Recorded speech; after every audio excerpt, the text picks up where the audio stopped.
बिहार में कोरोना की मार से ज्यादा अव्यवस्था की मार है। मरीजों से ज्यादा सिस्टम बीमार है। आपको हम सुपौल की एक तस्वीर दिखाते हैं जहां ऑक्सीजन के अभाव में एक मरीज की मौत हो गई और हद तो तब हो गई जब मरीज की मौत के बाद उसे ऑक्सीजन लगाकर पर्देदारी की गई।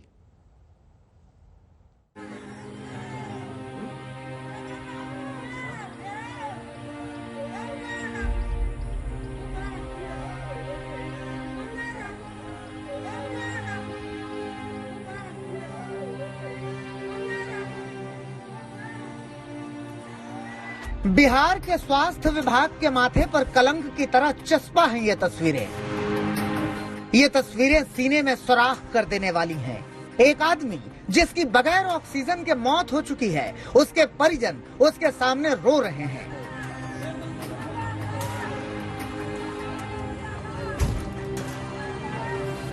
देखिए इन तस्वीरों को नीतीश जी, ये आपके सुशासन में बदहाल अस्पताल और तड़पते स्वास्थ्य विभाग की मरी हुई तस्वीरें हैं।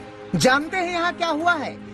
यहाँ त्रिवेणीगंज अनुमंडल के एक सरकारी अस्पताल में पहले तो मरीज को ऑक्सीजन के बगैर तड़प तड़प कर मरने के लिए छोड़ दिया गया और फिर अपनी नाकामी पर पर्दा डालने के लिए दम तोड़ चुके मरीज को ऑक्सीजन सिलेंडर लगा दिया गया।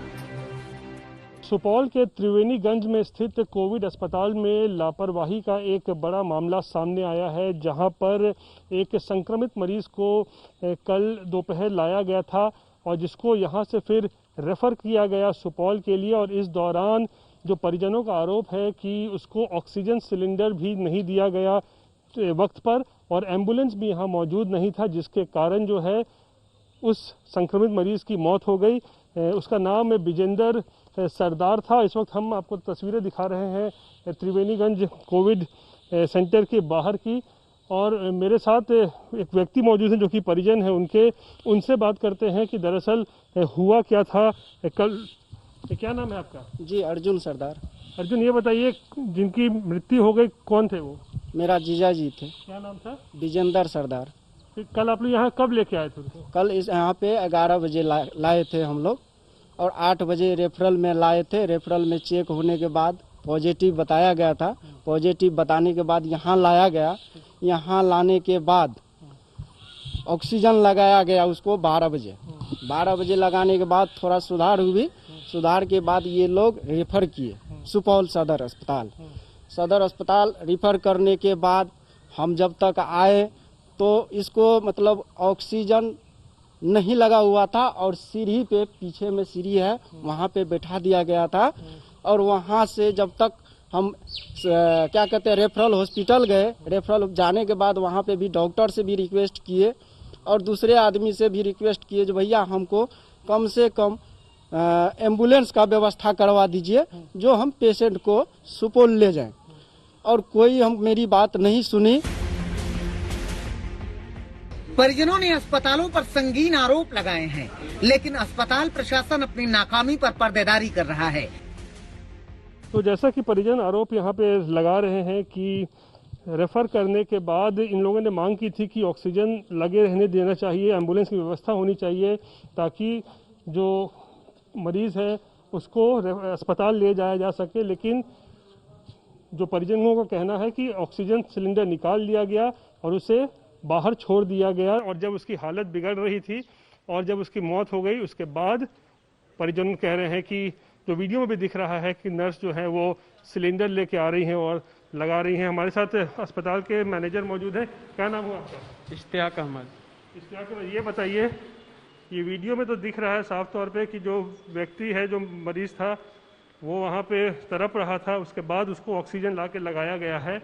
आखिर ऐसी लापरवाही क्यों हुई? मरीज ये लोग लेकर जाने के लिए लेकर आए, उस हालत में हमारी सिस्टर जो है ऑक्सीजन लेकर आई कि उसको ऑक्सीजन हम देते रहे। उसका ऑक्सीजन निकाल क्यों लिया गया? मरीज कह रहे हैं कि दो घंटे तक जो है ऑक्सीजन निकाल के उसको छोड़ दिया गया सीढ़ी पर, उसके बाद बाहर उसको ले आया गया। तो इस दौरान उसको ऑक्सीजन सिलेंडर क्यों नहीं लोगों ने उनको नहीं हटाया है, सीढ़ी पर नहीं लाया है।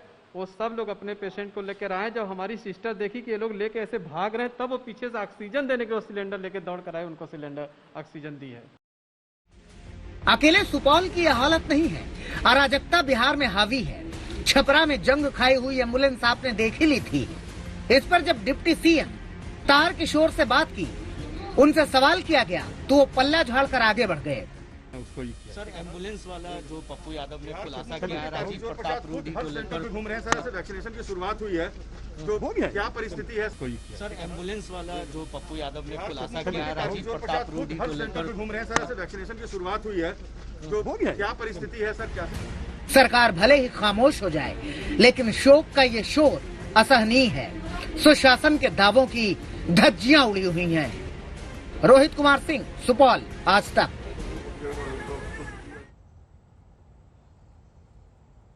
खबर दहला देती है, डरा देती है कि ऐसा भी होता है और प्रशासन क्या कर रहा है। खबर का इसका असर हुआ है।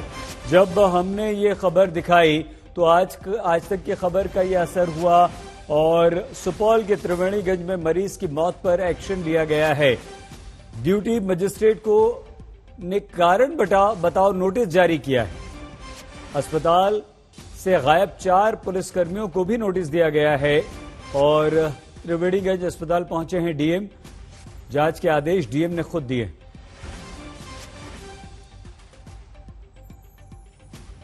सुपौलगंज के त्रिवेणीगंज में एक मृत व्यक्ति को ऑक्सीजन लगाने के मामले में सुपौल के डीएम महेंद्र कुमार खुद जांच करने के लिए त्रिवेणीगंज के कोविड अस्पताल पहुंचे। आपको तस्वीरें दिखा रहे हैं।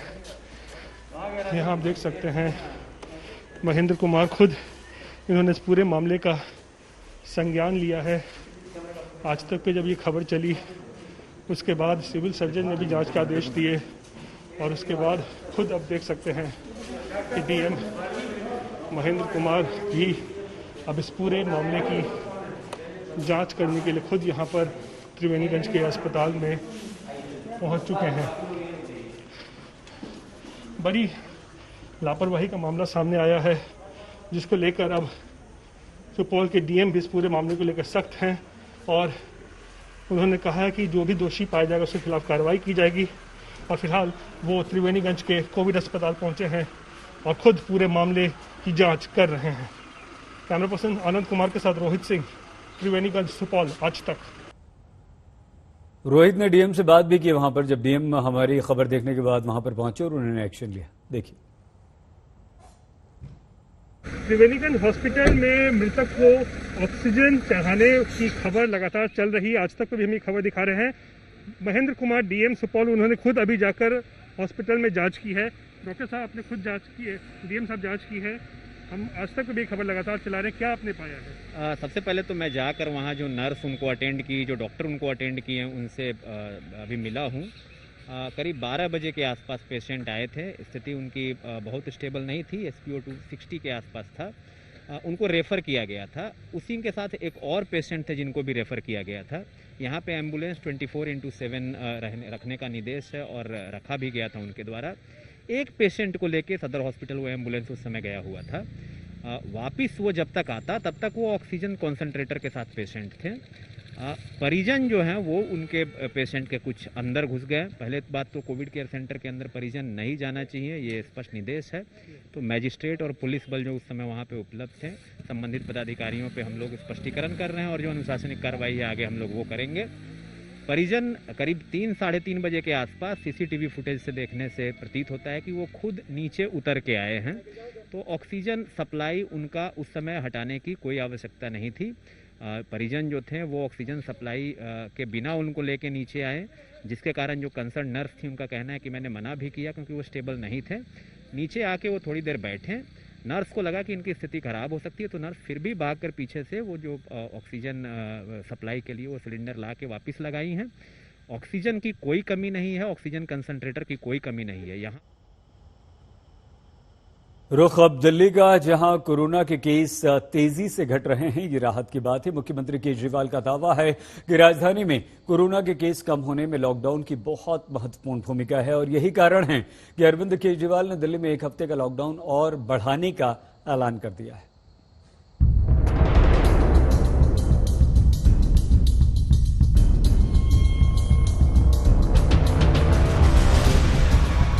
पूरे देश में कोरोना के खिलाफ लड़ाई तेज हुई तो सरकारों ने लॉकडाउन का सहारा लेना शुरू किया। कोशिश यही थी कि किसी तरह कोरोना संक्रमण की चेन तोड़कर इसकी बेकाबू रफ्तार पर लगाम लगाई जा सके। लॉकडाउन वाले इस उपाय ने अपना असर भी दिखाया और कई राज्यों में कोरोना के नए केस आने कम हुए। इसी वजह से दिल्ली में कोरोना के घटते मामलों के बीच केजरीवाल सरकार ने लॉकडाउन 1 हफ्ते और बढ़ाने का फैसला किया है, जो पिछले बार से ज्यादा सख्त होगा। आप सब लोगों के फीडबैक के आधार पे, आप सब लोगों की इसके आधार पे मजबूरीवश अभी 1 हफ्ते का लॉकडाउन और बढ़ाया जा रहा है। कल सुबह 5 बजे ये लॉकडाउन खत्म होना था, लेकिन अब ये अगले सोमवार को 5 बजे तक के, सुबह 5 बजे तक के लिए बढ़ाया जा रहा है और इस बार थोड़ा सा और सख्त किया जा रहा है। कल से दिल्ली के अंदर मेट्रो भी चलना बंद हो जाएंगी। राजधानी में कोरोना संक्रमण की दर 35% के करीब पहुंचने के बाद 26 अप्रैल को लॉकडाउन लगाने का फैसला लिया गया था, जिसके बाद से दिल्ली में लगातार कोरोना के मामलों में गिरावट देखी जा रही है। बीते 1 हफ्ते की बात करें तो 3 मई को दिल्ली में कोरोना के 18,043 केस आए, 4 मई को 19,953, 5 मई को 20,960, 6 मई को 19,133, 7 मई को 19,832, 8 मई को 17,364, जबकि 9 मई को नए कोरोना केस घटकर 13,336 हो गए, जो 12 अप्रैल के बाद एक दिन में दिल्ली में सबसे कम केस हैं। वहीं राजधानी में कोरोना संक्रमण की दर घटकर 22% से भी नीचे आ गई है। लॉकडाउन लगाने की वजह से और भी अन्य कई कारणों की वजह से 26 अप्रैल को आके 35% पॉजिटिविटी रेट बढ़ गया था। 35% बहुत ज्यादा होता है, मतलब 100 लोगों का अगर हम टेस्ट करते थे तो 35 लोग उसमें पॉजिटिव निकलते थे। 26 अप्रैल के बाद से चूंकि लॉकडाउन लगाया था, एक तरह से थोड़ी सी चेन टूटनी चालू हुई थी इसकी कोरोना की। 26 अप्रैल के बाद से धीरे धीरे केसेस कम होने चालू हुए। इस बार बढ़ाए गए लॉकडाउन में दिल्ली में शादियों को लेकर नई गाइडलाइंस जारी की गई है, जिसके मुताबिक hotel, marriage hall, banquet hall में शादियों पर रोक होगी।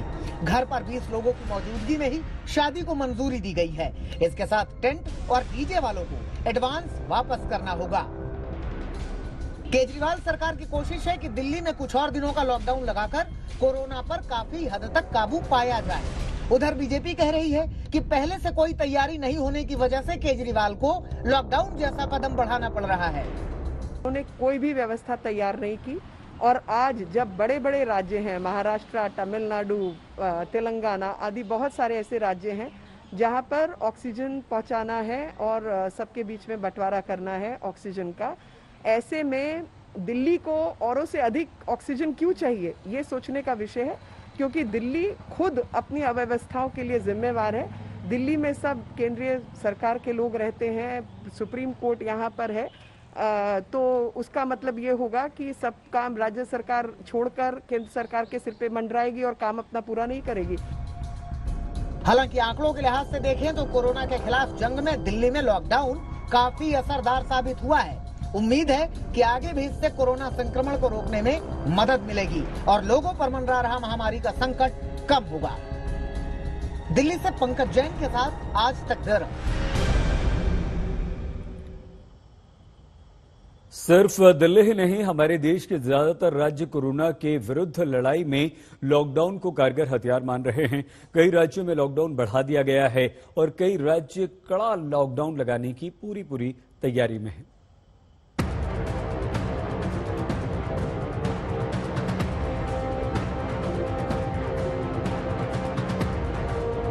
कोरोना महामारी इन दिनों लोगों की सांसों पर संकट बनी हुई है। मुश्किल के इस दौर में सरकारें लोगों तक मदद पहुंचाने और उनकी जान बचाने की कोशिश में लगी हैं। इसी कवायद के तहत यूपी के सीएम योगी आदित्यनाथ वाराणसी पहुंचे और यहां डीआरडीओ के अस्पताल का निरीक्षण किया।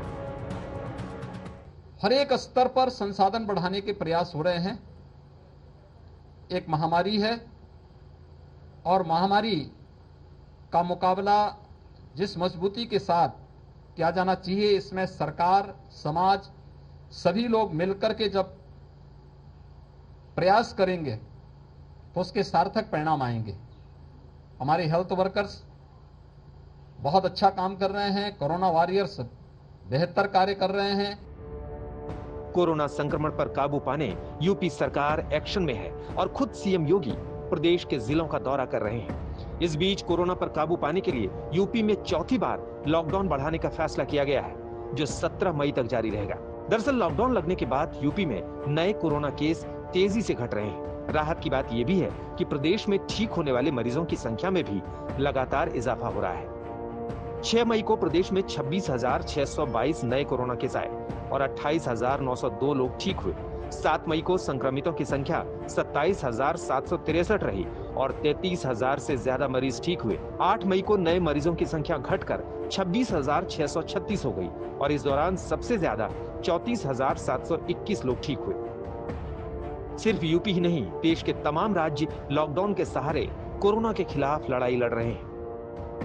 कोरोना से सबसे ज्यादा जूझ रहे राज्य महाराष्ट्र में पाबंदियां 15 मई तक बढ़ाई गई हैं। राजस्थान में कोरोना के प्रभाव को कम करने के लिए 17 मई तक लॉकडाउन जैसी पाबंदियां लागू हैं। झारखंड में कोरोना से निपटने के लिए हेमंत सरकार ने 13 मई तक लॉकडाउन की घोषणा की है। मध्य प्रदेश में 15 मई तक कोरोना कर्फ्यू लगाया गया है। वहीं बिहार में भी 15 मई तक लॉकडाउन लगाया गया है। मौजूदा समय में उत्तर भारत की तुलना में दक्षिण के राज्यों में कोरोना का कहर कहीं ज्यादा है और दक्षिण के राज्य भी लॉकडाउन लगाकर कोरोना को काबू करने की कोशिश में जुटे हैं। कर्नाटक में 10 से 24 मई तक संपूर्ण लॉकडाउन का ऐलान किया गया है। वहीं केरल में 16 मई तक पाबंदियां लागू की गई। इसके साथ ही आंध्र प्रदेश में 6 मई से ही 2 हफ्ते का आंशिक लॉकडाउन जारी है। देश के ज्यादातर राज्यों में जारी पाबंदियों के बीच कोशिश यही है कि किसी तरह कोरोना की रफ्तार पर ब्रेक लगाई जाए ताकि लोगों की जिंदगियों पर आया ये संकट कम किया जा सके। रोशन जायसवाल और कुमार अभिषेक के साथ आज तक ब्यूरो।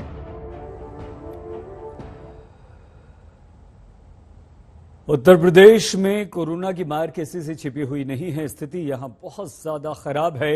आम आदमी तो छोड़ दीजिए, राज्य के जनप्रतिनिधि भी आरोप लगा रहे हैं कि उत्तर प्रदेश के अस्पतालों में इलाज नहीं हो रहा।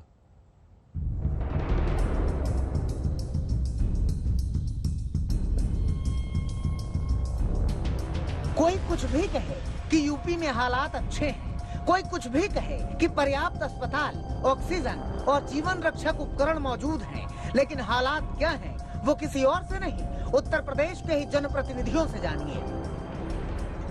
ये फिरोजाबाद के जसराना से बीजेपी विधायक राम गोपाल उर्फ पप्पू लोधी हैं। राम गोपाल आरोप लगा रहे हैं कि एसएन मेडिकल कॉलेज में उनकी पत्नी को सही इलाज नहीं मिला। उनकी पत्नी को 3 घंटे तक जमीन पर रखा गया। जिलाधिकारी से अनुनय विनय पर किसी तरह से बेड तो मिला, लेकिन अब भी उनकी हालत कैसी है ये कोई बताने को तैयार नहीं है। मेरी पत्नी Sandhya Lodhi SN medical college Agra के लिए रेफर की गई थी। वहाँ उसी जमीन पर 2-3 घंटे के लिए कर दिया गया। यहाँ से ले जाके जिलाधिकारी के कहने पर बड़ी मुश्किल से उसे बेड मिला। आज भी उसकी कंडीशन क्या है क्या नहीं है ये तो माता रानी जाने। ना खाने के लिए कुछ मिल रहा है वहाँ, ना पानी पीने के लिए मिल रहा है। बहुत बुरी कंडीशन है उसकी वहाँ पर। ठीक ऐसे ही बदइंतजामी का जिक्र बरेली के सांसद और केंद्रीय मंत्री संतोष गंगवार ने भी किया था। उन्होंने मुख्यमंत्री योगी आदित्यनाथ को चिट्ठी लिखकर कहा था कि अस्पताल के अधिकारी फोन ही नहीं उठाते, लोग परेशान हैं, लेकिन जिले में अव्यवस्थाओं का अंबार है। संतोष गंगवार के पहले कानपुर के सांसद सत्यदेव पचौरी ने भी ऐसे ही अराजक माहौल का जिक्र किया था। उन्होंने कहा था कि उपचार न मिलने से, एम्बुलेंस न मिलने से मरीजों की मौत घरों में हो रही है। उन्होंने डिप्टी सीएम केशव प्रसाद को चिट्ठी भी लिखी थी। सत्यदेव पचौरी से भी पहले लखीमपुर खीरी में मोहम्मदी से बीजेपी विधायक लोकेंद्र प्रताप सिंह ने सीएम योगी आदित्यनाथ को चिट्ठी लिखकर कहा था कि उनके इलाके में गांव-गांव में कोरोना से कोहराम मचा है, उन्होंने मदद मांगी थी। तो आलम क्या है ये कहने की जरूरत नहीं है। उत्तर प्रदेश कोरोना से कराह रहा है। आम आदमी तो छोड़िए, खास लोग भी जिंदगी बचाने की जद्दोजहद कर रहे हैं। फिरोजाबाद से सुधीर शर्मा के साथ आज तक ब्यूरो। असम में लगातार दूसरी बार जीतकर बीजेपी ने इतिहास बनाया और अब बीजेपी ने प्रदेश में मुख्यमंत्री का चेहरा बदल दिया। बीजेपी के कद्दावर नेता हेमंत बिस्वा शर्मा कल असम के नए मुख्यमंत्री पद की शपथ लेंगे। आज विधायक दल की बैठक में हेमंत बिस्वा शर्मा के नाम पर सभी विधायकों ने मुहर लगा दी।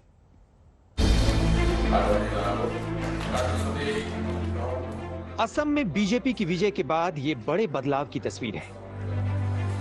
पूर्व सीएम सर्बानंद सोनोवाल अंग वस्त्र पहनाकर हेमंत बिस्वा शर्मा को बधाई दे रहे हैं, जिनके हाथ में अब अगले 5 साल के लिए असम की कमान होगी। विधायक दल की बैठक के बाद नए सीएम के तौर पर हेमंत बिस्वा शर्मा के नाम पर मुहर लगी और फिर असम बीजेपी के प्रभारी नरेंद्र सिंह तोमर ने खुद सीएम पद के लिए हेमंत बिस्वा शर्मा के नाम का ऐलान किया। वरिष्ठ मंत्री के रूप में जिन्होंने अपने दायित्व का निर्वहन किया, ऐसे श्री हेमंत बिस्वा शर्मा जी के नाम का प्रस्ताव विधायक दल के नेता को दिया। हेमंत के नाम पर मुहर लगते ही विधायक उनके समर्थन में नारे लगाने लगे। दरअसल पार्टी और लोगों के बीच इसी मजबूत पकड़ के लिए हेमंत बिस्वा शर्मा ने मंत्री से मुख्यमंत्री तक का सफर तय किया है। हेमंत बिस्वा शर्मा 2015 में कांग्रेस छोड़कर बीजेपी में शामिल हुए थे। इसके बाद से ही उन्होंने जनता के बीच अपनी पकड़ से बीजेपी को मजबूत करने का काम किया। नॉर्थ ईस्ट में बीजेपी के विस्तार में भी बिस्वा की अहम भूमिका मानी जाती है और सबसे बड़ी बात, बीजेपी के करीब 45 विधायकों का हेमंत के समर्थन में होना है। विधानसभा चुनाव के दौरान ही हेमंत की निगाहें सीएम की कुर्सी पर थीं। भले ही उन्होंने इस पर खुलकर कुछ नहीं बोला, लेकिन बार बार कहते रहे कि जीत के बाद पार्टी सीएम पद पर फैसला लेगी। असम में बीजेपी की जीत के बाद मुख्यमंत्री पद के लिए लगातार मंथन चला, दिल्ली में बैठकें हुई और अंत में सीएम पद पर हेमंत के नाम पर मुहर लग गई। राज्यपाल से मुलाकात कर हेमंत बिस्वा शर्मा ने सरकार बनाने का दावा पेश कर दिया है और कल वो असम के नए मुख्यमंत्री पद की शपथ लेंगे। कह सकते हैं कि हेमंत बिस्वा शर्मा ने पर्दे के पीछे जो मेहनत की, पर्दे पर मुख्यमंत्री के रूप में उन्हें फल दिया गया है। आज तक ब्यूरो।